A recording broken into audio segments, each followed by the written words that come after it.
Here's another example where you are to figure out the electrical components that are in series or parallel. The components that I've chosen are capacitors. That's the parallel lines. So take a look at this and figure out which components are in series or parallel. Pause the video and I'll wait as it counts down.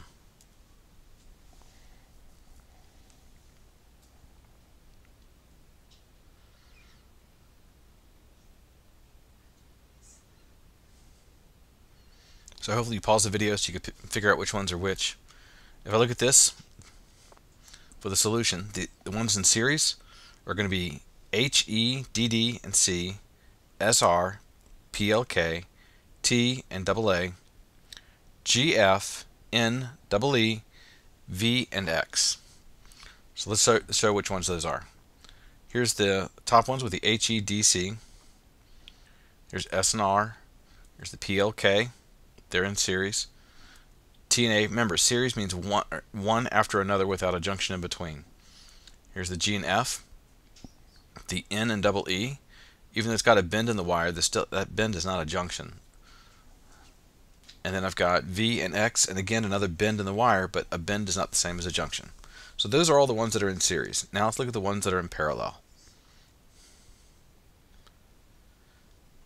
So the ones that are in parallel are going to be CC, DD, BB, and Z, A, B, and Y. Two sets that are in parallel. Now remember, when we're finding things that are in parallel, the voltage drop is going to be the same across every element that's in parallel, which means you should be able to take your finger and basically trace one side of all the components and then trace to the other side of the components without crossing something new in the collection. So for example, I've got this big combination that looks really weird, the CC, DD, BB, and A. Maybe broke this up into two small parallel components, which is true, but actually they're all in parallel with each other. So if I trace the lines, I don't have my finger coming on the screen this time, I'll just trace it with a fat blue line.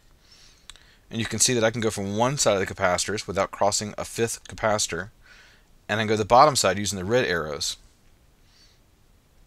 So there's the bottom side. So I can connect all of one side of the component and all of the other side of the component without going through an additional electrical component. That makes them in parallel because they'll all drop the same voltage. The other combination was Y, B, and A. So if I look at this, I'm going to do the same rule and connect the sides. If I go through the top, I can see I connect all the tops without going through another component. So that makes all those the same voltage. And on the bottom, it's kind of a trick, because on the bottom I can go down here and I can go to the ground. So they all go to the ground on the other side, and the ground is the ground. It connects it to the other side. So according to our definition of parallel components, they all have to drop the same voltage. These all drop the same voltage. They have the blue voltage on one side, and they have ground on the other side. Nothing in between them, so they're all in parallel because they're dropping the same voltage.